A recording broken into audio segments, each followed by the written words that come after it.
This video contains news and analysis related to a recent terror attack in Kashmir. The content may include sensitive visuals and discussions that could be distressing to some viewers. Viewer discretion is advised. We strongly condemn all forms of violence and terrorism. The purpose of the content is solely to inform and create awareness based on verified reports.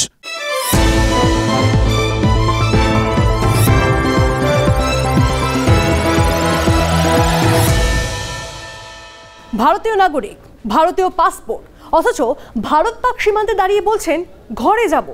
এরা কারা? এরা পাকিস্তানিদের ভারতীয় বউ। এদের বিয়ে হয়েছে কবে? 1-8 বছর নয়, 20 বছর, 30 বছর, এতগুলো বছর কেটে গেছে, অথচ এখনো অবধি ভারতের নাগরিক, পাকিস্তানি নাগরিক হননি, সেখানকার নাগরিকত্ব নেই। কেন? এর নেপথ্যে রয়েছে ঠিক কোন রহস্য? আচ্ছা, এই পাকিস্তানিদের ভারতীয় বউদেরকে কাজে লাগাচ্ছে না তো আইএসআই? आज तो मैं यहाँ शहर खा के मर जाऊंगी। मुझे आज किसी भी हालत में अपने घर जाना है। कुछ नहीं हुआ, बस हमें घर जाना है, बस हमें सिर्फ घर जाना है। मुझे आज किसी भी हालत में अपने घर जाना है। পহেলগাঁও হামলার পর ভারতে আসা পাকিস্তানিদের ফেরত যেতে 48 ঘন্টা সময় দিয়েছিল নয়াদিল্লি। তারপরই ওয়াঘা আটারি সীমান্তে ভিড় বাড়ে পাকিস্তানিদের। বৈধ কাগজপত্র দেখিয়ে নিজের দেশে ফিরেও যান পাকিস্তানিরা। কোথাও সমস্যা হয়নি। তাহলে এই মহিলারা ক্ষুব্ধ কেন? কারণ মহিলারা ভারতীয়, বিয়ে হয়েছে পাকিস্তানে। পাকিস্তানে বহু বছর বিয়ে হলেও পাকিস্তানি নাগরিক হননি। এই মহিলারা এখন ভারতীয় পাসপোর্টের মালিক। কোনো ভারতীয় নাগরিককে এখন পাকিস্তানে যেতে দেওয়া হচ্ছে না। मेरी शादी को वहाँ पर मम्मी पापा से मिलने आई थी। मुझे आज किसी भी हालत में अपने घर जाना है। ये मेरा इंडियन। तो आप यहाँ इंडिया में कहाँ पे आई थी? राजस्थान जोधपुर में आई थी मैं। बस हमें सिर्फ घर जाना है। ভারতীয় নাগরিক, কিন্তু ঘর বলছেন পাকিস্তানকে। এই প্রীতি কতটা সন্দেহজনক? এদের কেউ পাক গুপ্তচর সংস্থা আইএসআই এর চোর নন তো? मेरी बच्चे दोनों पाकिस्तानी नेशनल है। मैं वहाँ पे शादी होकर गई हूँ, 20 साल हो गए। मैं 11 साल हो गए मेरी शादी को वहाँ पर। दिल्ली से मेरी शादी कराची में हुई है। बच्चे हैं 4 मेरे। बच्चों के पासपोर्ट है पाकिस्तानी जी। बोर्न इन इंडिया है ये, पर पाकिस्तानी नागरिक है ये। मैं इंडियन हूँ, मेरी शादी पाकिस्तान में हुई है आज से 10 साल पहले। मेरी मम्मा की शादी हुई है 91 में। आज उनकी शादी को 35 साल हो रहे और फिर भी ये लोग नहीं छोड़ रहे। এত বছর আগে বিয়ে, স্বামী পাকিস্তানি, সন্তান পাকিস্তানি, অথচ নিজে এখনো ভারতীয়। কেন? मैंने अपनी नेशनलिटी में अप्लाई की हुई है। मुझे नेशनलिटी मिली नहीं है। मेरे पास पूरा नेशनलिटी का मेरा स्लिप है, मेरे हस्बैंड की पूरी हर चीज की डॉक्यूमेंट्स है मेरे पास। मेरा रीजन है, मुझे जाने दे कि मेरी नेशनलिटी है, मेरी पाकिस्तानी नेशनलिटी है। ये मेरी माँ के केस जमा है। কারো 10 বছর, কারো 20 বছর, কারো আবার 35 বছর। তারপরও পাকিস্তানি নাগরিকত্ব মিলল না। প্রশ্ন তুলছেন সহনাগরিকরা। এমন ক্ষেত্রে 2 বছর পেরিয়ে গেলেই ভারতীয় পাসপোর্ট বাতিল করার দাবি তুলেছেন অবসরপ্রাপ্ত সেনাকর্তা মেজর জেনারেল রাজু চৌহান। একটাই কারণ, সন্দেহ। পাকিস্তানি ভারতীয় স্ত্রীকে আইএসআই কাজে লাগাচ্ছে না তো? এপার ওপার নিয়মিত যাতায়াত, গোপন তথ্য পাকিস্তানে চলে যাচ্ছে না তো? ওয়াঘা সীমান্তে আজকে পড়া মহিলারাই বলছেন সংখ্যাটা অনেক। क्योंकि मैं इंडियन हूँ, मेरे बच्चे पाकिस्तान में हुए, इनकी नेशनलिटी पाकिस्तानी है। बहुत सी फैमिली है, मेरे साथ बहुत सी लड़कियाँ हैं। অসমর্থিত সূত্রে খবর, পাকিস্তানে বিয়ে হওয়া ভারতীয় মহিলার সংখ্যা 80,000-এর বেশি। কয়েকজন চর হিসেবে কাজ করলেই তো আইএসআই এর হাত শক্তপোক্ত হয়ে যায়। যদি আইএসআইরা যারা চলে গেল তাদের মধ্যে থেকে 1 or 2%কে ইউটিলাইজ করতে পারে মগজ ধোলাই করে, তাহলে কিন্তু সেক্ষেত্রে আমাদের দেশের পক্ষে একটা ইন্টারনাল থ্রেট তৈরি হয়ে থাকলো। আইএসআইয়ের কাজই তো হচ্ছে এই ধরনের লিঙ্ক খুঁজে বের করে সেগুলোকে ইউটিলাইজ করা। না হলে সীমান্ত বন্ধ হতেই পাকিস্তানে যাওয়ার তাড়া কিসের? ভারতীয় নাগরিকের ভারতে থাকা তো সরকার আটকাচ্ছে না। Bureau report, TV9 Bangla. পাকিস্তানের ষড়যন্ত্র বানচাল করতে প্রস্তুত ভারত। এক লাফে সেই প্রস্তুতি কয়েক গুণ বেড়ে গিয়েছে। সীমান্ত থেকে শুরু করে আকাশ বা জলবিভাগ সমস্ত ক্ষেত্রেই বাহিনী তাদেরকে একেবারে চূড়ান্ত প্রস্তুতির জায়গায় নিয়ে গিয়েছে। চলছে মহড়া। আর তার সঙ্গে সঙ্গে এই সীমান্তবর্তী যে গ্রামগুলো রয়েছে ভারত আর পাকিস্তানের মধ্যে, সেই গ্রামগুলিতেও চলছে প্রস্তুতি। কিভাবে, কেন? কারণ এই সমস্ত গ্রাম থেকে গোলা ছোড়ে ভারতীয় সেনাবাহিনী পাকিস্তানে। আর তার যদি পাল্টা প্রত্যাঘাত হয়, যদি পাল্টা হামলা হয়, সেই জন্য এই সমস্ত গ্রামে যে বাংকার রয়েছে সেগুলো ঝাড়পোছ শুরু হয়ে গিয়েছে, প্রস্তুতি শুরু হয়ে গিয়েছে। আমাদের প্রতিনিধি সিজার মণ্ডল তুলে ধরেছেন সেখান থেকেই প্রতিবেদন।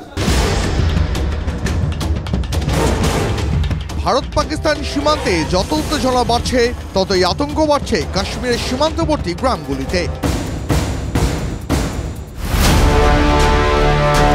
উত্তর কাশ্মীরের শেষ প্রান্তে কুপওয়ারা,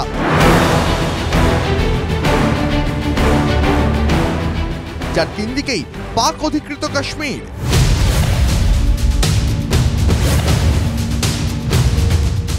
আছে উত্তর কাশ্মীরের কুপওয়ারা জেলার একদম নিয়ন্ত্রণ রেখা বরাবর যে এলাকা, সেখানে পাকিস্তান থেকে যখনই কোনো ধরনের সিজফায়ার ভায়োলেশন হয়, যখন শেলিং শুরু হয়, এই সমস্ত গ্রামের মানুষকে নামিয়ে নিয়ে যাওয়া হয়, কারণ এই সমস্ত গ্রামে পাকিস্তান থেকে শেলিং হলে এই সমস্ত জায়গাতে ক্ষতিগ্রস্ত হয়।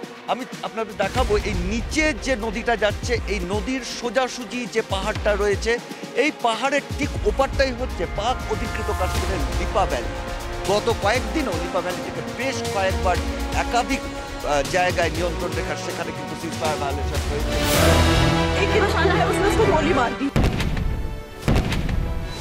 পেহেলগাঁও জঙ্গি হামলার পর থেকেই বেড়েছে সেনা তৎপরতা। রাস্তায় সারি দিয়ে সীমান্তের দিকে যাচ্ছে একের পর এক সেনা ট্রাক। সেই বর্ডার রোডের পাশে পাহাড়ের ঢালে নদীর ধারে ছোট্ট গ্রাম মার্সেরি। সেখান থেকে সামনের পাহাড় পেরোলেই পাক অধিকৃত কাশ্মীরের লিপা উপত্যকা। ফলে পাকিস্তান গোলা বর্ষণ করলেই গ্রামের উপর দিয়ে উড়ে যায় গোলা, কখনো কখনো আছড়ে পড়ে গ্রামেই। সব মিলিয়ে এই গ্রামে 25 থেকে 30 ঘরের বাস। প্রায়শই প্রাণ হাতে করে থাকতে হয়। খোলা আকাশ আর উপরওয়ালাকে ভরসা করেই বাঁচতে হয়। পরিস্থিতি বেশি খারাপ হলে ভিটেমাটি ছেড়ে নেমে যেতে হয় নিচে। जब यहाँ पर गोले अगर गिरते हैं तो हमारा ये पूरे बच्चे वगैरह पूरे सहम जाते हैं सर। हम भी अपने घरों में सहम जाते हैं, क्योंकि हमारे यहाँ पर बैंकर वगैरह किसी चीज़ का ऐसा अरेंजमेंट नहीं है ताकि हम अपने सर छुपा सकें। तो इसलिए हम फिर ऐसे नीले आसमान के नीचे अपने मकानों में छुप जाते हैं। लेकिन यहाँ भी खतरात हैं गोले गिरने का, हमारे इस गाँव में भी। उसको जो हालात बने हुए हालातों से हमारे लोगों को रात को नींद भी नहीं आती है डर की वजह से। यहाँ पर 65-71 की जंग हुई, लेकिन उस वक्त हम छोटे थे, तो उस वक्त तो हमारे यहाँ इस गांव में तोफ लगी थी, यहाँ से तोफ फेंकते थे पाकिस्तान में सर। এই মার্সেরি গ্রাম থেকে কিছুটা দূরেই চৌকিবল। স্থানীয়দের দাবি 2019-এ পুলওয়ামা হামলার কয়েকদিন পর থেকেই শুরু হয় পাকিস্তানের দিক থেকে ব্যাপক গোলাগুলি। গ্রামেও আছড়ে পড়ে পাক গোলা, মৃত্যু হয় 3 জনের। তাই এবার পাক শেলিং থেকে বাঁচতে বাড়ির নিচে বাংকার বানিয়েছেন গ্রামেরই এক বাসিন্দা।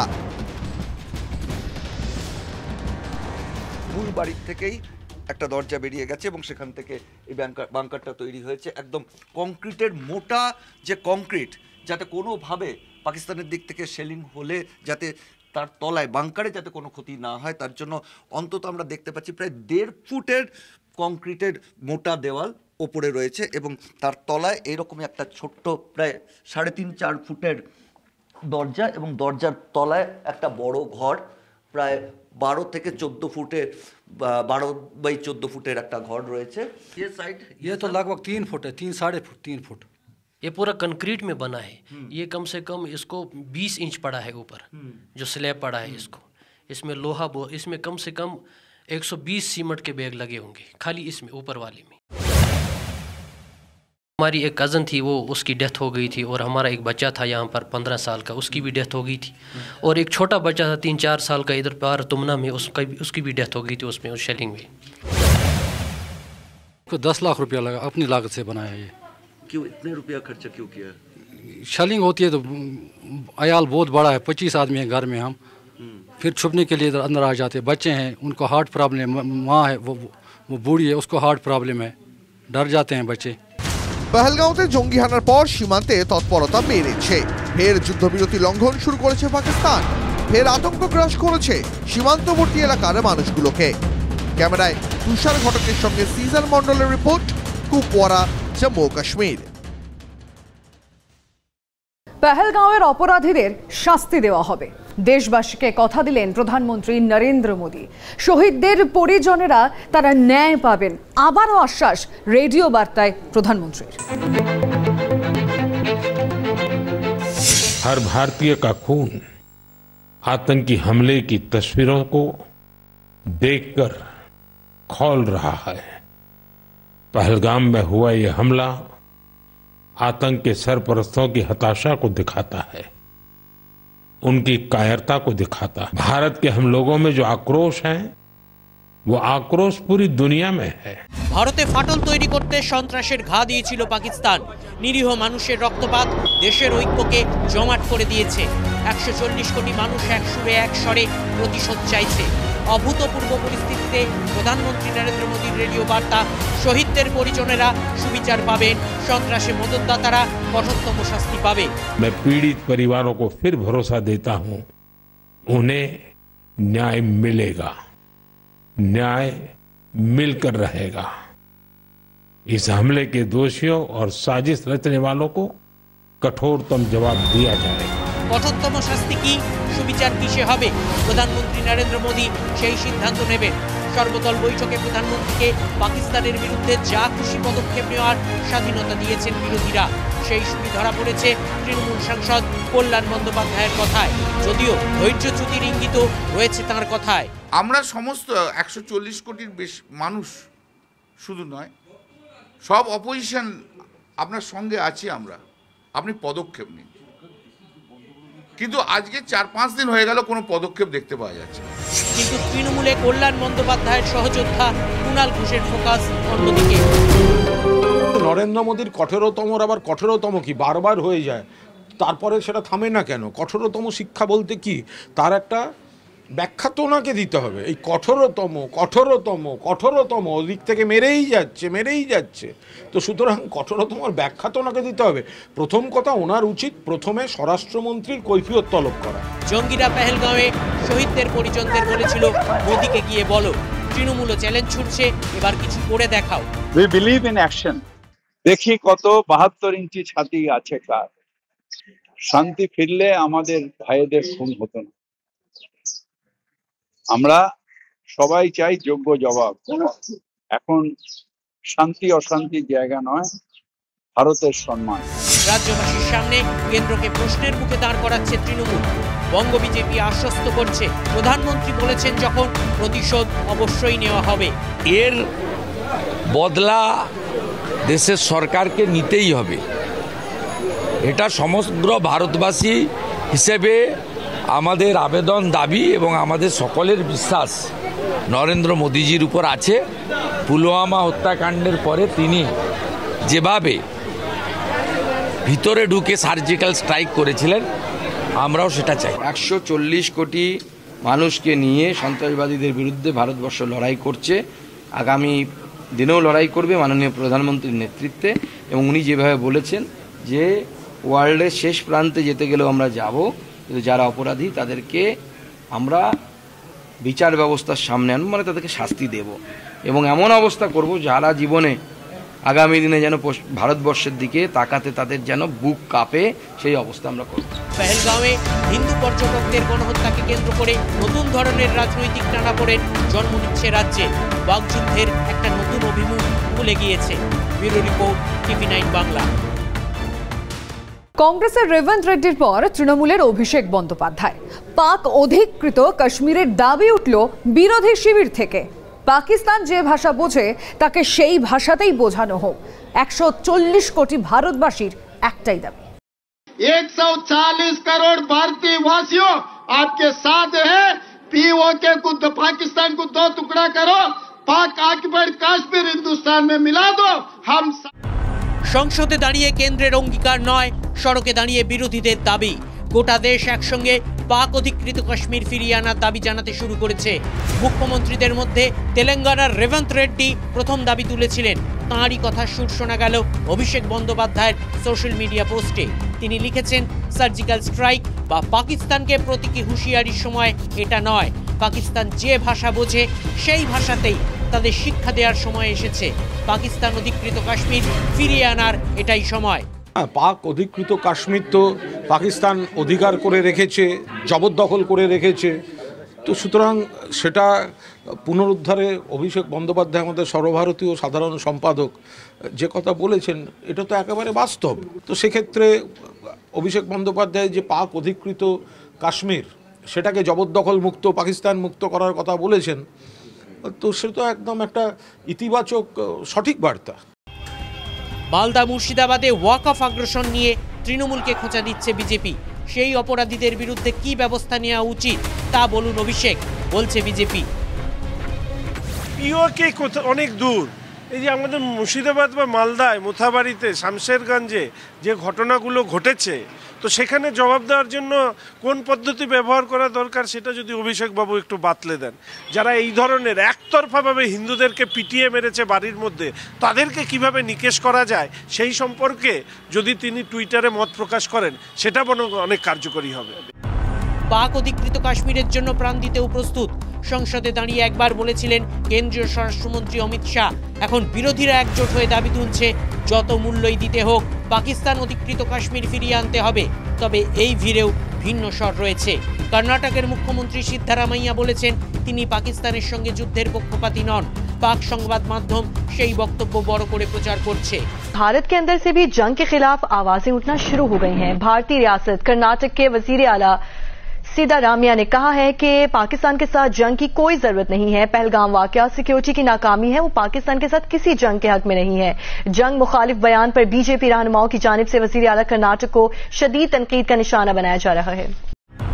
প্রশ্ন উঠছে, গোটা দেশ যখন একজোট, তখন সিদ্ধারামাইয়ার মতো রাজনীতিক কেন ছন্দপতন ঘটাচ্ছেন, কেন পাকিস্তানের হাতে অস্ত্র তুলে দিচ্ছেন?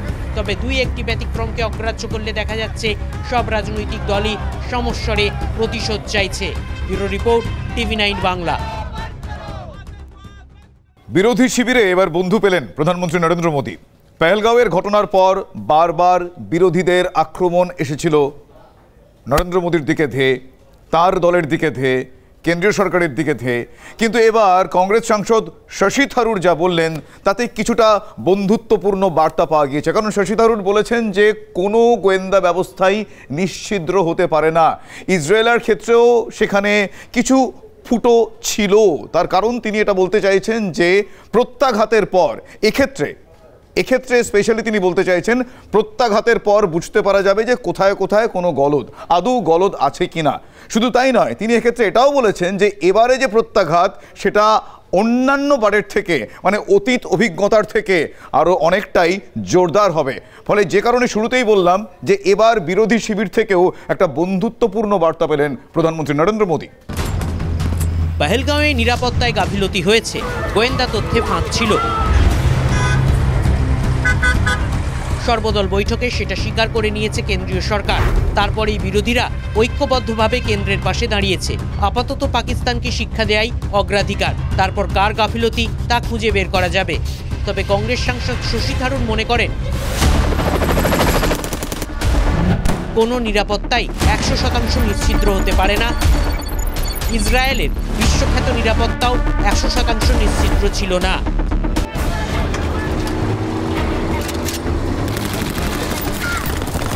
Look, as far as intelligence failure is concerned, it's obvious that there was not foolproof intelligence. Obviously, there was some failure, but the question is whether the inevitable investigation that is required should be the priority now, or whether a credible response should be the priority now. But we've got the example of Israel. October 7th, the world's best intelligence services, according to everybody, were taken by surprise on October 7th just 2 years ago.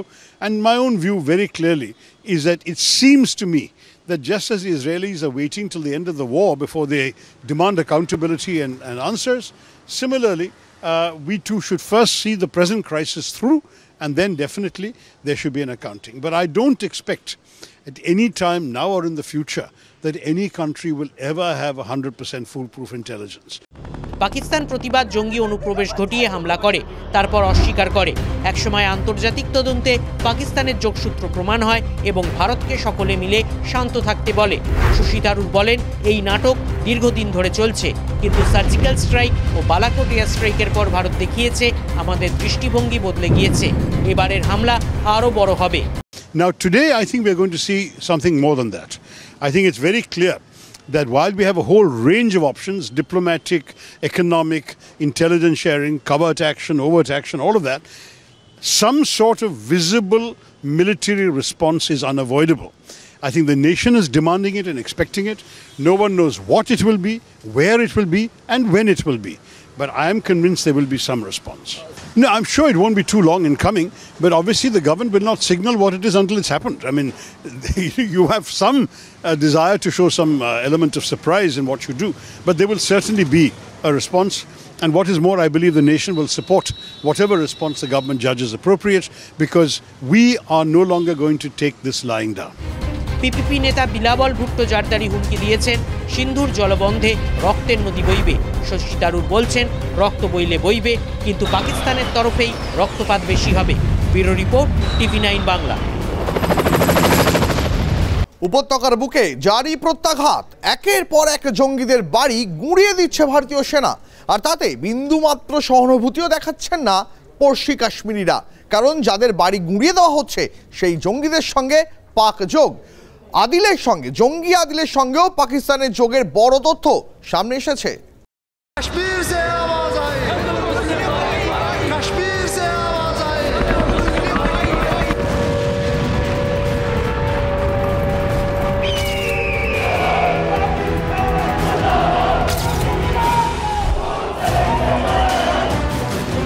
তিন দিনে 11 টার্গেটে হানা, পরপর জঙ্গিদের বাড়ি ধূলিসাৎ। পহেলগাঁও হামলার পর স্থানীয় জঙ্গিদের তালিকা তৈরি হয়েছে। উপত্যকা জুড়ে জঙ্গিদের খোঁজে চিরুনি তল্লাশির সঙ্গে জঙ্গিদের বাড়িও গুড়িয়ে দেওয়ার কাজ চলছে। অনন্তনাগ, পুলওয়ামা, সোপিয়ান, বন্দিপোরা থেকে কুলগাঁও, উপত্যকা জুড়ে একযোগে চলছে বাহিনীর জঙ্গি বিরোধী অ্যাকশন। বৃহস্পতিবার পহেলগাঁও হামলার অন্যতম দুই চক্রী আসিফ শেখ এবং আদল ঠোকরের বাড়িও গুড়িয়ে দেওয়া দিয়ে শুরু হয়েছে। শনিবার গভীর রাতে সোপিয়ানে আদনান শাফি নামে জঙ্গির বাড়ি গুড়িয়ে দেয় সেনা। গত 1 বছর ধরে বিভিন্ন জঙ্গি কার্যকলাপের সঙ্গে যুক্ত এই আদনান। বান্দিপোরায় রাতভর অভিযান চালায় বাহিনী। জামেল আহমেদ গজরির বাড়ি গুড়িয়ে দেয় সেনা। 2016 সাল থেকে জঙ্গি কার্যকলাপে জড়িত জামেল বছর দুয়েক আগে লস্কর জঙ্গি গোষ্ঠীতে যোগ দেয়। কুপওয়াড়া, আদিল ঠোকরের পর আরও এক লস্কর জঙ্গির বাড়ি ধ্বংস সেনার। লস্কর জঙ্গি ফারুক আহমেদের বাড়ি উড়িয়ে দিয়েছে সেনা। স্থানীয় সূত্রে খবর, লস্কর জঙ্গি ফারুক বর্তমানে পাকিস্তানে লুকিয়ে। এখান থেকেই জম্মু কাশ্মীরে জঙ্গি কার্যকলাপ পরিচালনা করছে বলে গোয়েন্দা সূত্রে খবর। हिंदुस्तानी है, देशभक्त इंसान है, हमारा कोई भी इन टेररिस्ट सिस्टम से कोई लेना देना नहीं है।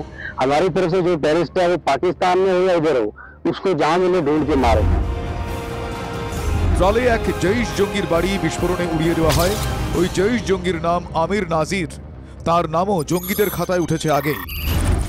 জঙ্গি দমনে অল আউট অ্যাকশন, জঙ্গিদের একের পর এক বাড়ি গুড়িয়ে প্রত্যাঘাত। বাহিনীর সক্রিয়তার কারণ টার্গেটে থাকা নামগুলোর সঙ্গে উঠে এসেছে জঙ্গি সংগঠনগুলোর যোগ। অনন্তনাগের বিজবেহেরায় আদিলি পহেলগাঁও হামলার অন্যতম ষড়যন্ত্রকারী মনে করছেন গোয়েন্দারা।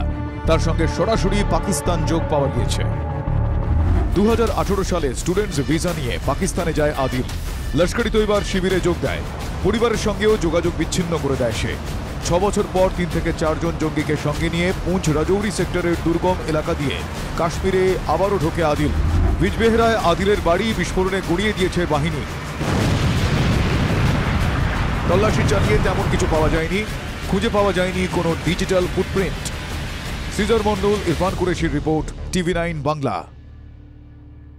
আসলে এনআইএ কখন কিভাবে হামলা চালায় জঙ্গিরা, ঘটনার দিনের প্রত্যেকটা মুহূর্তে টুকরো টুকরো তথ্য সংগ্রহে জোর দিচ্ছে এনআইএ। কাশ্মীর টু কলকাতা, তদন্ত চলছে সর্বত্র। গত 22 এপ্রিল বৈশরণ ভ্যালিতে জঙ্গি হামলা হয়। পরদিনই ঘটনাস্থলে পৌঁছে গিয়েছিলেন এনআইএর তদন্তকারীরা। ঘটনার 5 দিন পর সরকারিভাবে পহেলগাঁও জঙ্গি হামলার তদন্তভার নিয়েছে এনআইএ। আইজি পদমর্যাদার অফিসারের নেতৃত্বে বিশেষ তদন্তকারী দল গঠন করা হয়েছে। মনিটরিং করবেন ডিআইজি এবং এসপি পদমর্যাদার অফিসার।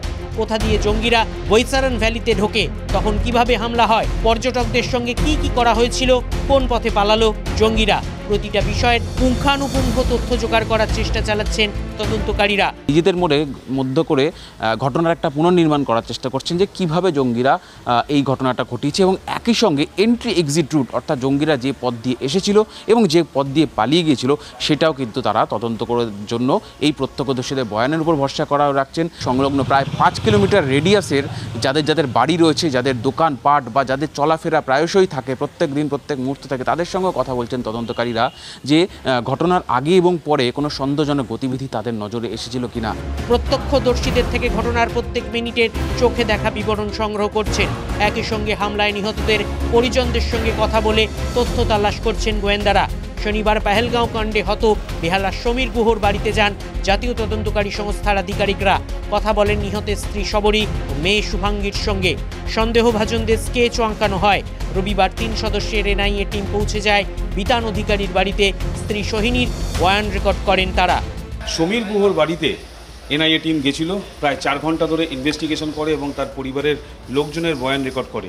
সেই এনআইএ টিম আজ মৃত বিতান অধিকারীর বাড়িতে। পেহেলগাঁওয়ে জঙ্গি হামলায় গোয়েন্দা ব্যর্থতার অভিযোগ উঠেছে। তার বাইরে আর কোন কোন বিষয়ে এই হামলাকে সফল করতে সাহায্য করেছে সেই সূত্র খোঁজার চেষ্টা চালাচ্ছেন তদন্তকারীরা। ফরেন্সিককেও বলা হচ্ছে দ্রুত এই ঘটনার রিপোর্ট দিতে, যাতে এই তদন্তের কাজ তারা দ্রুত এগিয়ে নিয়ে যেতে পারে এবং একই সঙ্গে তারা সার্বিকভাবে যে ডিজিটাল এভিডেন্সের উপরেও ভরসা রাখছে। টাওয়ার ডাম্পিং প্রযুক্তি সেটাকে ব্যবহার করা হচ্ছে, অর্থাৎ ঘটনার সময় ওই এলাকায় বাইরে থেকে কোনো ফোন এসেছিল কিনা বা ফোন কল কোনো গিয়েছিল কিনা, কোনো সন্দেহজনক ফোন কল রয়েছে কিনা, বিদেশের নাম্বার বা পাকিস্তানের কোনো নাম্বার থেকে ফোন এসেছিল কিনা, সেই প্রযুক্তিরও যেমন সাহায্য নেওয়া হচ্ছে। ভাইসারান ভ্যালিতে 7 জঙ্গি হামলা চালায় বলে এখনো পর্যন্ত তদন্তে উঠে এসেছে। 4 জনের স্কেচও প্রকাশ করা হয়েছে। এর বাইরে আর কারা যুক্ত সেটাও খতিয়ে দেখা হচ্ছে। নারকীয় হত্যালীলার নেপথ্যে কি শুধুই পাকিস্তান ও লস্করের টিআরএফ শাখা? হামলার ধাঁচে মিল থাকায় জঙ্গি গোষ্ঠী হামাসও সন্দেহের তালিকায় রয়েছে। সেই দিকটিও খতিয়ে দেখছে জাতীয় তদন্তকারী সংস্থা। সুজয় পাল ও সৌভিক সরকারের রিপোর্ট, TV9 বাংলা। ভারত সিন্ধুর জল বন্ধ করতেই খরার সিলেবাসে মন দিয়েছিল পাকিস্তান। হঠাৎই ঝিলমে এসেছে বান। এবার বন্যা পরিস্থিতি, পাক অধিকৃত কাশ্মীরে বন্যা পরিস্থিতি রীতিমতো। আর তাতে মানে এই যে সিলেবাস বদল হয়ে গেল, তাতে মহাবিপাকে পাকিস্তান।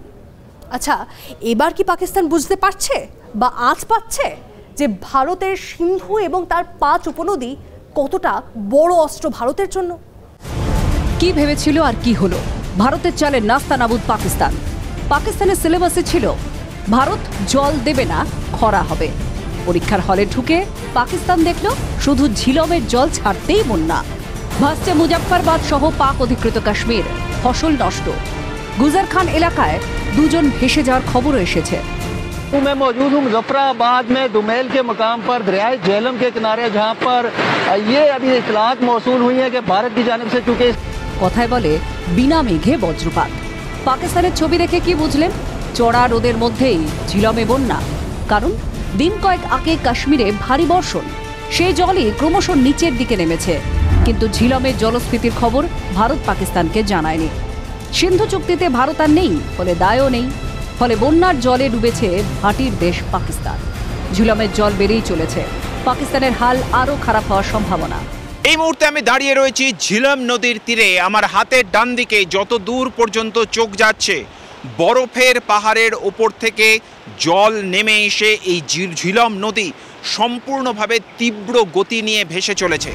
এই মুহূর্তে ঝিলমের ওপরে উড়ি এবং কিষানগঙ্গা জলবিদ্যুৎ প্রকল্প রয়েছে ভারতের। আগামী দিনে আরও জলবিদ্যুৎ প্রকল্প বানাতে পারে নয়াদিল্লি, বানানো হতে পারে বড় জলাধারও। যেভাবে এই নদী এই মুহূর্তে বয়ে চলেছে, যদি এই নদীগুলোর ওপর ড্যাম তৈরি করে দিয়ে ভারত তার ইচ্ছে মতো যখন তখন জল ছাড়তে থাকে, তাহলে পাকিস্তানের বিস্তীর্ণ অংশে যে চাষ আবাদ জনপদ রয়েছে তা চোখের নিমেষে ভেসে যাবে। কোথাও গুলি বন্দুকের দরকার নেই, কোথাও মিসাইলের দরকার নেই, শুধুমাত্র জলের মাধ্যমে যুদ্ধ করে পাকিস্তানের বিস্তীর্ণ অংশকে ভাসিয়ে দেওয়া সম্ভব। আর আজ এই ঘটনাটাই কার্যত একটা ঝলকে দেখলো পাকিস্তান। ঝিলাম নদীর পার থেকে ক্যামেরায় রাহুল সিং এর সঙ্গে জ্যোতির্ময় কর্মকার, TV9 বাংলা। ভারতের বিরুদ্ধে এবার পরমাণু হামলার হুমকি দিলেন পাক মন্ত্রী হানিফ আব্বাসি। বললেন ভারতের জন্য নাকি 130টা পরমাণু বোমা রাখা রয়েছে, মাত্র 10 দিনে নাকি ভারত দেউলিয়া হয়ে যাবে। এমনই হাস্যকর আস্ফালন পাক মন্ত্রীর গলায়। লন্ডনের পাক দূতাবাসে বিক্ষোভরত ভারতীয়দের গলা কাটার হুমকি দিয়েছিলেন military attache colonel Taimur Rahat, তৈমুরের বস।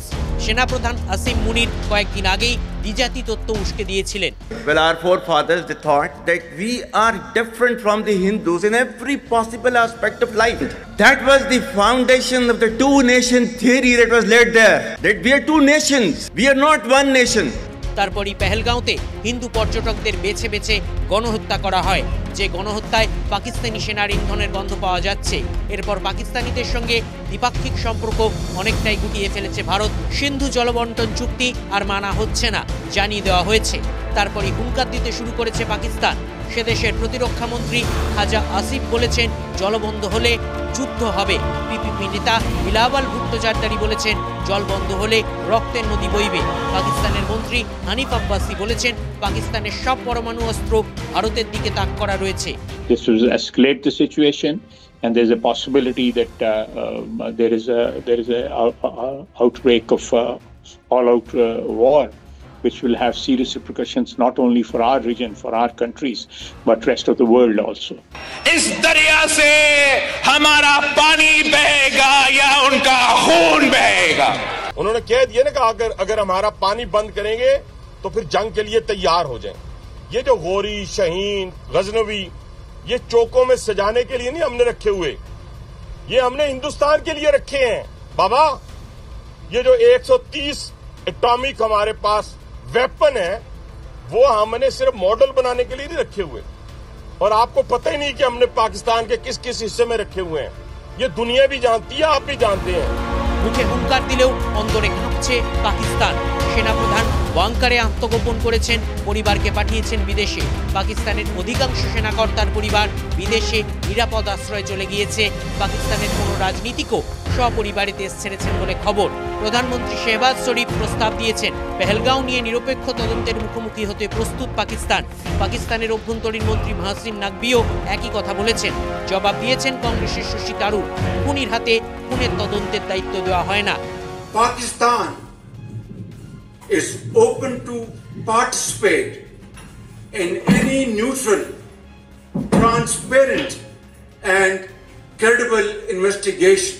Pakistan is fully prepared to cooperate with any neutral investigators to ensure that the truth is uncovered and justice is served. I will have no interest personally in Pakistan's participation in any investigation. You do not ask a murderer to investigate his own murders. পাকিস্তানকে শাস্তি দিতে ভারত একজোট। পাকিস্তানের মধ্যে সেই ঐক্য নেই। Social মিডিয়াতেই তার আভাস পাওয়া যাচ্ছে। পাক সেনাপ্রধানের বিরুদ্ধে পাকিস্তানের নাগরিকদেরই আক্রোশ ফেটে পড়ছে। তারপর বালুচিস্তান ও খাইবার পাখতুনখোয়ায় স্বাধীনতা আন্দোলন চলছে, অর্থনীতি শুয়ে পড়েছে। এই পরিস্থিতিতে ভারতের সঙ্গে যুদ্ধ পরিস্থিতি চাইছেন না পাকিস্তানিরা, কিন্তু পাক সেনা তাদেরকে যুদ্ধের দিকেই নিয়ে যাচ্ছে। Bureau report, TV9 Bangla. জল বন্ধ করলে পরমাণু যুদ্ধের হুমকি দিচ্ছে পাকিস্তান, কিন্তু তারা কি ভুলে যাচ্ছে, নাকি তাদের মনে পড়ছে না কোনোভাবেই যে এই পরমাণু শক্তির বৈচিত্র্যে কোথায় পাকিস্তান আর কোথায় ভারত রয়েছে? আচ্ছা, একটু মনে করিয়ে দিতে চাইবো, মাটি, জল, আকাশ তো বটেই, এমনকি মহাকাশ থেকেও পরমাণু যুদ্ধের যে প্রযুক্তি তা ক্রমশই রপ্ত করে ফেলছে ভারত। তাই ভিখিরি পাকিস্তান নিজেদের কথা একবার মনে করুক, তারা কোন জায়গায় রয়েছে, আর ভারতকে হুমকির কথা কি করেই বা তারা বলছে। 2019 সালের 27 মার্চ ক্ষেপণাস্ত্র ছুড়ে ইসরোর পাঠানো উপগ্রহ ধ্বংস করেছিলেন প্রতিরক্ষা বিজ্ঞানীরা। সব অর্থেই সেটা ছিল মহাকাশে ভারতের সার্জিক্যাল স্ট্রাইক। প্রকল্পের পোশাকি নাম ছিল প্রজেক্ট শক্তি। গত কয়েক বছরে প্রজেক্ট শক্তি নিয়ে একের পর এক ধাপ পার হয়েছে DRDO সূত্রের খবর। মহাকাশ থেকে পরমাণু অস্ত্রবাহী ক্ষেপণাস্ত্র ব্যবহারের প্রযুক্তিও ভারতের হাতে আসছে। সেই সাফল্যের খুব কাছে পৌঁছে গিয়েছেন ভারতের বিজ্ঞানীরা। প্রজেক্ট শক্তির দুটি লক্ষ্য: ভারতের স্যাটেলাইটগুলির সুরক্ষা নিশ্চিত করা, মহাকাশে পরমাণু প্রতিরক্ষা বলয় তৈরি করা। যুদ্ধবিমান থেকে পরমাণু অস্ত্র ব্যবহারের প্রযুক্তি বহুদিন ধরেই ভারতের হাতে রয়েছে। নিউক্লিয়ার সাবমেরিন INS আরিহান্ত থেকে পরমাণু অস্ত্র বহনের সক্ষম দুটি ব্যালিস্টিক ক্ষেপণাস্ত্রের সফল পরীক্ষা করেছে নৌসেনা। একবার নয়, একাধিকবার সেই পরীক্ষা সফল হয়েছে। স্থলভাগ থেকে ব্যালিস্টিক মিসাইল ছুড়ে পরমাণু হামলা চালানোর সক্ষমতা অনেক আগেই অর্জন করেছে ভারত। পরবর্তীকালে ভারতীয় বায়ুসেনাও পরমাণু হামলা চালানোর পরিকাঠামো তৈরি করে ফেলেছে। ব্রহ্মাসের মতো মহাশক্তিধর এবং পরমাণু হামলায় সক্ষম ক্রুজ ক্ষেপণাস্ত্র বিশ্বের যে কোনো বাহিনীর কাছেই চ্যালেঞ্জ। এই মুহূর্তে ভূমি, জল, আকাশ থেকে পরমাণু অস্ত্র ব্যবহার। এলিট নিউক্লিয়ার ক্লাবে এন্ট্রি ভারতের। মহাকাশে পরমাণু অস্ত্র ব্যবহারের প্রযুক্তি 3 দেশের হাতে। চতুর্থ দেশ হিসাবে এন্ট্রি নেওয়ার পথে ভারত। প্রতিরক্ষা বিশেষজ্ঞরা বলেন, পরমাণু অস্ত্র হাতে থাকলেই পরমাণু হামলার জবাব দেওয়া যায় এমন নয়। পরমাণু অস্ত্র ব্যবহার করার জন্য যে কোনো পরমাণু শক্তিধর দেশেই একটি করে কমান্ড অ্যান্ড কন্ট্রোল সিস্টেম থাকে।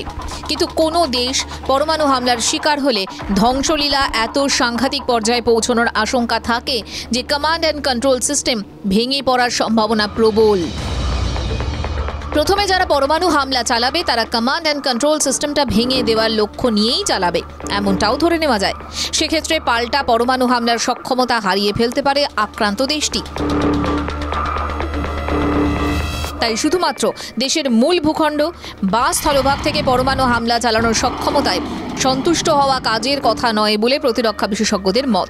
তাদের বক্তব্য, একদিক থেকে পরমাণু হামলা ধরে অন্যদিকে পাল্টা হামলার প্রস্তুতি থাকা উচিত। বিষয়টা সহজ করে বলতে গেলে ধরা যাক কোনো দেশের স্থলভাগে পরমাণু হামলা হলো, কমান্ড অ্যান্ড কন্ট্রোল সিস্টেম ক্ষতিগ্রস্ত হলো, তখন দ্রুত প্রত্যাঘাত করতে হলে জল ও আকাশপথে পরমাণু হামলার প্রস্তুতি থাকতেই হবে। বিশেষজ্ঞরা বলছেন, পরমাণু চতুর্ভুজ হাতে এলে 1 সেকেন্ডের 1000 ভাগের কম সময় পাল্টা পরমাণু হামলা চালানো সম্ভব। পরমাণু চতুর্ভুজের সুরক্ষায় ভারত। ঐতিহাসিক সেই মুহূর্তের কাউন্টডাউন শুরু হলো বলে সোমনাথ ভট্টাচার্যের রিপোর্ট, TV9 বাংলা। 120 সেকেন্ডের ঝঞ্ঝা বলতে পারেন, 120 সেকেন্ডের হাইপারসনিক এন্ট্রি। তার কারণ ভারতের হাতে এখন স্ক্যামজেট কম্বাস্টার। কি এই স্ক্যামজেট কম্বাস্টার? এটি হলো হাইপারসনিক অস্ত্র বহনের ক্ষমতা রাখে এমন একটা কম্বাস্টার। তাহলে দেশে তৈরি ইঞ্জিন দিয়েই এবার সম্ভব হবে হাইপারসনিক হামলা। ফলে হ্যাঁ, আর কারো মুখাপেক্ষী হয়ে ভারতকে থাকতে হচ্ছে না, নিঃসন্দেহে সুখবর।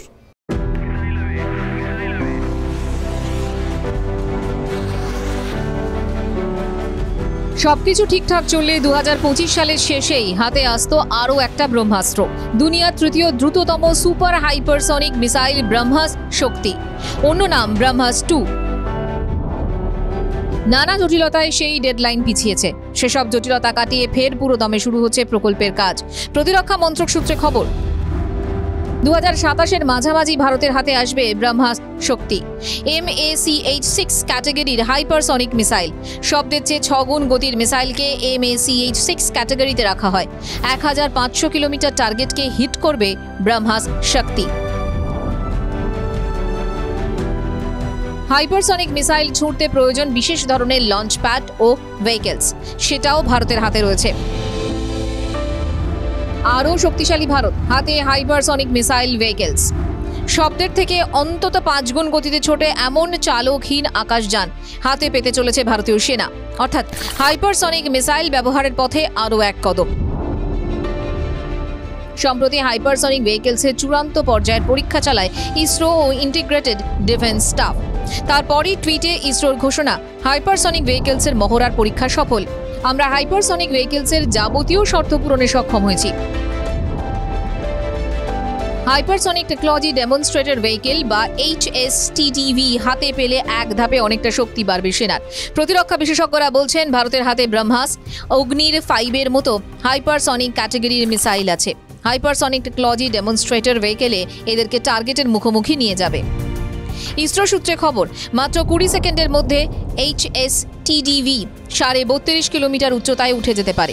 চালকহীন এই বিমানের সাহায্যে দূরপাল্লার ক্ষেপণাস্ত্র ছোড়া সম্ভব। 2020 সেপ্টেম্বরে হাইপারসনিক স্ক্র্যামজেট প্রপালশন সিস্টেম নির্ভর আকাশযানের সফল পরীক্ষা হয়। 2022-এ হাইপারসনিক ভেহিকলসের পরীক্ষাও সফল হয়। এবার লঞ্চ ভেহিকলসেও ভারতের হাতে এলো। প্রতিরক্ষা বিশেষজ্ঞরা বলছেন, এর মানে হলো হাইপারসনিক মিসাইল হামলা চালানোর যাবতীয় শর্ত পূরণের পথে অনেকটাই এগিয়ে গেল ভারত। হাইপারসনিক হামলা, শব্দের চেয়ে 5 থেকে 15 গুণ বেশি গতি, সেকেন্ডে গতি 1.6 কিলোমিটার। ভূমি ও জলপথে টার্গেটের উপর হামলা, ধ্বংস ক্ষমতা ক্রুজ মিসাইলের থেকেও বেশি। অধিকাংশ এয়ার ডিফেন্স সিস্টেম এড়াতে পারে। সোজা কথায়, হরিয়ানার আম্বালা থেকে ছোড়া হলে 3 মিনিটেরও কম সময় পাকিস্তানের যে কোনো শহরে আছড়ে পড়বে হাইপারসনিক মিসাইল। আমেরিকা, রাশিয়া ও চীনের পর চতুর্থ দেশ হিসেবে হাইপারসনিক ক্লাবে ঢুকতে চলেছে Bharat. Hypersonic technology demonstrator vehicle বা HSTDVর বেশ কিছু অসামরিক ব্যবহারও রয়েছে। ভবিষ্যতে HSTDV-কে কম খরচে উপগ্রহ উৎক্ষেপণের কাজেও ব্যবহার করা যাবে। ভারতের হাতে রয়েছে পরমাণু অস্ত্র বহনে সক্ষম 5000 কিলোমিটার পর্যন্ত দূরত্বের টার্গেট করতে সক্ষম অগ্নি 5। সেই অগ্নি 5কে নিয়ে হামলার জন্য হাইপারসনিক টেকনোলজি ডেমনস্ট্রেটর ভেহিকেলও চলে এলো ভারতের হাতে। সোমনাথ ভট্টাচার্যের রিপোর্ট, TV9 বাংলা। F-16 যুদ্ধবিমান আমেরিকা এই যুদ্ধবিমান পাকিস্তানকে বিক্রি করেছে একটা শর্তে, যে বিমান ভারতের বিরুদ্ধে ব্যবহার করতে পারবে না পাকিস্তান। এদিকে পাকিস্তানের হাতে যে সমস্ত চীনের যুদ্ধবিমান রয়েছে সেগুলো ভারতের রাফালের সমতুল্য নয়, আর তার সঙ্গে ভারতের আছে এয়ার ডিফেন্স সিস্টেম, অর্থাৎ পাকিস্তান ভারতের তুলনায় অনেক অনেক দুর্বল। বায়ুসেনায় R+M, রাফালের সঙ্গেই রাফাল M, মানে মেরিন রাফাল। জল ও আকাশে দুর্ভেদ্য প্রতিরক্ষা বলয় তৈরির প্ল্যান ভারতীয় সেনার। 2028 সালেই চলে আসছে মেরিন রাফাল। তবে এখানেই শেষ নয়। চীনের শক্তিশালী বিমান বাহিনীর মোকাবিলায় ভবিষ্যতের কথা ভেবেই এগোচ্ছে ভারতীয় বায়ুসেনা।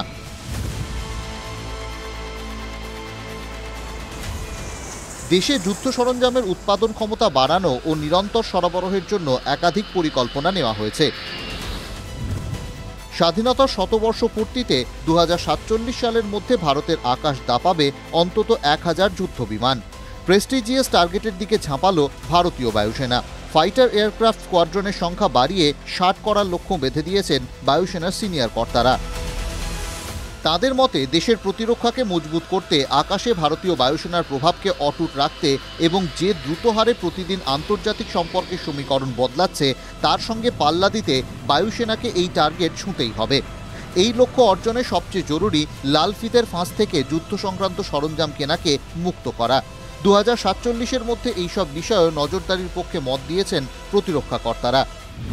বায়ুসেনার হাতে এখন কম বেশি 260টি অত্যাধুনিক দেশীয় বিদেশি যুদ্ধবিমান রয়েছে light combat aircraft Tejas MK1, Sukhoi 30, MKI, MiG-29, Mirage 2000, Rafale ও জাগুয়ার। এগুলি মূলত দেশের বায়ুসেনার শিরদাঁড়া। পাশাপাশি সদ্যই ভারত হাতে পেয়েছে 36টি রাফাল, 83টি তেজস MK1-এর অর্ডার দেওয়া হয়েছে এবং আরও 97টি অনুমোদন পেয়েছে প্রতিরক্ষা মন্ত্রকের। এই মুহূর্তে ভারতে রয়েছে 31টি ফাইটার স্কোয়াড্রন, যদিও তা অনুমোদিত 42 স্কোয়াড্রনের চেয়ে বেশ খানিকটা কম। দুই ঝোগরুটে প্রতিবেশী চীন ও পাকিস্তানের দিকে নজর রাখলে খুব দ্রুত এই শূন্যস্থান ভরাট করা দরকার। একটি স্কোয়াড্রনে 18 থেকে 20টি করে যুদ্ধবিমান থাকে। সহজ করে বললে এই মুহূর্তে ভারতে রয়েছে সর্বমোট 500 থেকে 600 যুদ্ধবিমান। এই কমতির কারণ বুড়ো হয়ে গিয়েছে বেশ কিছু যুদ্ধবিমান, যেমন MiG-21, MiG-23, MiG-27 যে হারে বাতিল হচ্ছে সেই গতিতে নতুন যুদ্ধবিমান প্রস্তুত ও সরবরাহ হচ্ছে না বায়ুসেনার ভাঁড়ারে। এটাই আজ বায়ুসেনার মাথা ব্যথার সবচেয়ে বড় কারণ।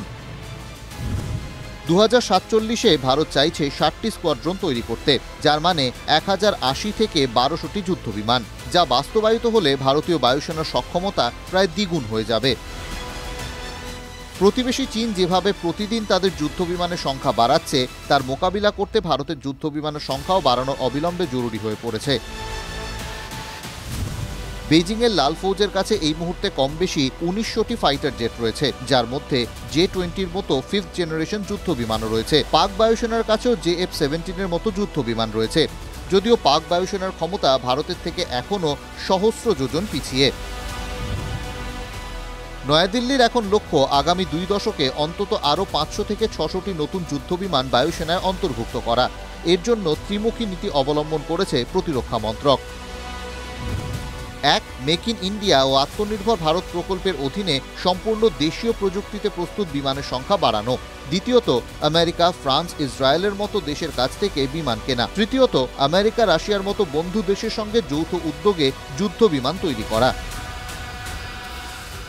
বায়ুসেনা কর্তারা মনে করছেন প্ল্যান মাফিক এগোলে আগামী 2 দশকের মধ্যে এই লক্ষ্য ছুঁয়ে ফেলা সম্ভব।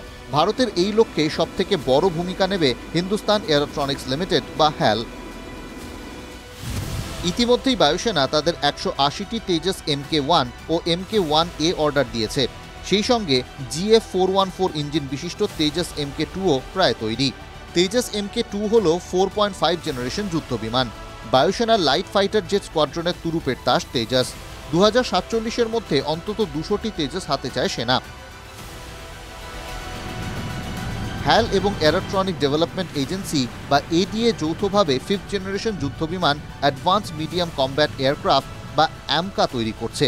2047-এর মধ্যে অ্যামকার মতো 5th জেনারেশন বিমানের 10 থেকে 12টি স্কোয়াড্রন চায় সেনা। এ তো গেল দেশে তৈরি হওয়া বিমানের পরিসংখ্যান। এবার নজর রাখা যাক বিদেশ থেকে কিনতে চাওয়া প্রস্তাবিত যুদ্ধ বিমানের তালিকায়। 2047-এর মধ্যে Rafale, FA-18 super Hornet, Sukhoi 35, typhoon মিলিয়ে 114টি নতুন মাল্টিরোল ফাইটার যুদ্ধ বিমান চায় নয়াদিল্লি। যে কোনো হামলার কড়া মোকাবিলার জন্য দেশের প্রতিরক্ষা ব্যবস্থাকে ঢেলে সাজাতে চাইছে কেন্দ্র। Bureau report, TV9 Bangla. ভারতের সেনা অভিযানেও এবার এআই এর ব্যবহার। বেশ কিছুদিন ধরেই ভারতীয় সেনা তাদের ইন্টারনাল নানা কাজের জন্য এআই বা আর্টিফিশিয়াল ইন্টেলিজেন্স ব্যবহার করে আসছে। জঙ্গিদের লোকেট করা, তাদের ট্র্যাক করতে প্রাণের ঝুঁকি থাকে, তাই সেক্ষেত্রে অনেক সময় ড্রোন নামানো হচ্ছে, অনেক সময় উভচর যান নামানো হচ্ছে। আর এবার কাশ্মীরে অনুপ্রবেশ ঠেকাতেও এআই ব্যবহার করছে ভারতীয় সেনা।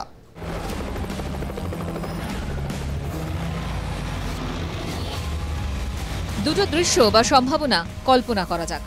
1, পাহাড় ঘেরা কাশ্মীরের দুর্গম এলাকায় গা ঢাকা দিয়ে হামলা চালাচ্ছে জঙ্গিরা, কিছুতেই তাদের অবস্থান চিহ্নিত করা যাচ্ছে না। 2, সীমান্তে শত্রু দেশের ড্রোন ঢুকে পড়েছে, র্যাডারে ধরা যায়নি। এমন সব ঘটনায় আর্টিফিশিয়াল ইন্টেলিজেন্স বা কৃত্রিম বুদ্ধিমত্তার সাহায্য নেওয়ার রূপরেখা তৈরি করছে ভারতীয় সেনা। ফৌজের 3 শাখাতেই এআই ব্যবহার। বাছাই হয়েছে 500-র বেশি এআই টুলস। কিভাবে কোন পথে কৃত্রিম বুদ্ধিমত্তার প্রয়োগ দেখা যাবে ভারতীয় সেনায় ঠিক করতে কিছুদিন আগে সেনার ইতিহাসে প্রথমবার মুখোমুখি বসেন 3 বাহিনীর চিফ, মিলিটারি ইন্টেলিজেন্স এবং টেকনিক্যাল উইংয়ের প্রধানরা। সেখানে ঠিক হয় সীমান্তে ক্যামেরা, ড্রোন ও র্যাডারের নজরদারি, ভারী আগ্নেয়াস্ত্র, সাঁজোয়া গাড়ি ও সেনা প্রশিক্ষণ, গোয়েন্দা তথ্য খতিয়ে দেখা এবং পর্যালোচনা। এসব কাজে কৃত্রিম বুদ্ধিমত্তার সাহায্য নেওয়া হবে। বিশেষ করে পাক চীন সীমান্তে জোর দেওয়া হবে এআই ব্যবহারের। ইতিমধ্যেই সে কাজ শুরু হয়ে গেছে। 100-র বেশি এআই টুলস ব্যবহার করা শুরু করে দিয়েছে ভারতীয় সেনা। সেনার লক্ষ্য মিসাইল, হেলিকপ্টার থেকে শুরু করে ব্যাটল ট্যাঙ্ক, এমনকি মেশিন গানেও এআই প্রযুক্তি থাকবে। তাতে এগুলোর কার্যকারিতা অনেকটাই বেড়ে যাবে বলে মনে করছেন প্রতিরক্ষা বিজ্ঞানীরা। কারণ ডিফেন্স সেক্টরে এআই এর ব্যবহার কতটা কার্যকর হতে পারে তা দেখিয়ে দিয়েছে গাজা যুদ্ধ। গাজা যুদ্ধের গতি বদলে দেয় এআই টুলস ল্যাভেন্ডার। ঘনবসতি এলাকায় হামাসের ঘাঁটি চিহ্নিত করে ল্যাভেন্ডার। গাজায় হামাসের টানেলেও এআই টুলসের ব্যবহার ইসরায়েলি সেনার। গসপেল, অ্যালকেমিস্ট, উইজডমের মতো টুলসের ব্যবহার। মাটির গভীরে সুড়ঙ্গ চিহ্নিত করে জাইম অফ এআই টুলস। 2024-এর 1 এপ্রিল ইয়েমেনে ইরানের দূতাবাসে মিসাইল হামলা হয়। দূতাবাসের 3 তলার ঘরে মিটিং করছিলেন ইরানি সেনার শীর্ষকর্তারা। নিখুঁত লক্ষ্যেই ঘরের জানলা দিয়ে আছড়ে পড়ে মিসাইল। ইরানের 7 সেনাকর্তারই মৃত্যু হয়। বাকি বিল্ডিংয়ে তেমন একটা ক্ষতি হয়নি। এর পিছনেও এআই এর কামাল বলে মনে করা হচ্ছে। 2021 সালে operation guardians of the wall launch করেছিল ইসরায়েল। সেই সময় এআই টুলের সংগৃহীত তথ্যের ভিত্তিতেই গাজায় হামলা চালিয়েছিল তেল আভিভ। ইতিহাসে ওই 11 দিনের লড়াই ইতিমধ্যেই প্রথম এআই যুদ্ধ নামে পরিচিত হয়ে গিয়েছে। এক্ষেত্রে ভারতের পরিকল্পনাটা কি? প্রতিরক্ষা মন্ত্রক সূত্রে খবর, প্রাথমিকভাবে 5টি ক্ষেত্রে সেনায় কৃত্রিম বুদ্ধিমত্তাকে কাজে লাগানোর কথা ভাবা হচ্ছে। সীমান্তে নজরদারিতে রোবটের সাহায্য, মিসাইলের টার্গেট চিহ্নিত করতে এআই প্রযুক্তি, প্রতিকূল এলাকায় রসদ পৌঁছতে ড্রোনে এআই টুলস, শত্রুর ড্রোন বা জৈব অস্ত্রের হামলা রুখতে প্রযুক্তি এবং বিমানে অস্ত্র মিসাইল লোড করার পরিকাঠামো। প্রতিরক্ষা মন্ত্রক সূত্রে খবর, বহু এআই টুলস ভারতেই তৈরি হচ্ছে। কিছু প্রযুক্তির আমদানির সিদ্ধান্তও নেওয়া হয়েছে। সব দেখে শুনে প্রতিরক্ষা বিশেষজ্ঞরা বলছেন কিছুটা দেরি হলেও অবশেষে প্রয়োজনীয় কাজটা শুরু হলো ভারতীয় সেনায়। Bureau report, TV9 Bangla.